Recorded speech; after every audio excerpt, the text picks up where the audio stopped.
Genesis chapter 3. Now the serpent was more crafty than any other beast of the field that the Lord God had made. He said to the woman, "Did God actually say, 'You shall not eat of any tree in the garden'?" And the woman said to the serpent, "We may eat of the fruit of the trees in the garden, but God said, 'You shall not eat of the fruit of the tree that is in the midst of the garden, neither shall you touch it, lest you die.' But the serpent said to the woman, 'You will not surely die. For God knows that when you eat of it, your eyes will be opened, and you will be like God, knowing good and evil.' So when the woman saw that the tree was good for food, and that it was a delight to the eyes, and that the tree was to be desired to make one wise, she took of its fruit and ate. And she also gave some to her husband who was with her, and he ate. Then the eyes of both were opened, and they knew that they were naked. And they sewed fig leaves together and made themselves loincloths. And they heard the sound of the Lord God walking in the garden in the cool of the day. And the man and his wife hid themselves from the presence of the Lord God among the trees of the garden. But the Lord God called to the man and said to him, "Where are you?" And he said, "I heard the sound of you in the garden, and I was afraid, because I was naked, and I hid myself." He said, "Who told you that you are naked? Have you eaten of the tree of which I commanded you not to eat?" The man said, "The woman whom you gave to be with me, she gave me the fruit of the tree, and I ate."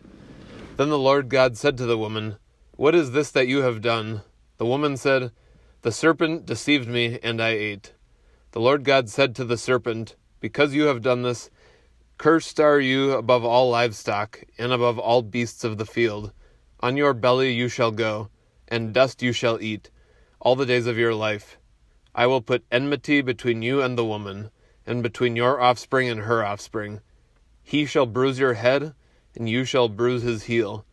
To the woman he said, "I will surely multiply your pain in childbearing. In pain you shall bring forth children.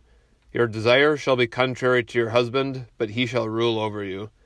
And to Adam he said, "Because you have listened to the voice of your wife, and have eaten of the tree of which I commanded you, you shall not eat of it. Cursed is the ground because of you. In pain you shall eat of it all the days of your life. Thorns and thistles it shall bring forth for you, and you shall eat the plants of the field. By the sweat of your face you shall eat bread, till you return to the ground. For out of it you were taken, for you are dust, and to dust you shall return." The man called his wife's name Eve, because she was the mother of all living. And the Lord God made for Adam and for his wife garments of skin, and clothed them. Then the Lord God said, "Behold, the man has become like one of us in knowing good and evil. Now, lest he reach out his hand, and take also of the tree of life and eat, and live forever." Therefore the Lord God sent him out from the Garden of Eden to work the ground from which he was taken.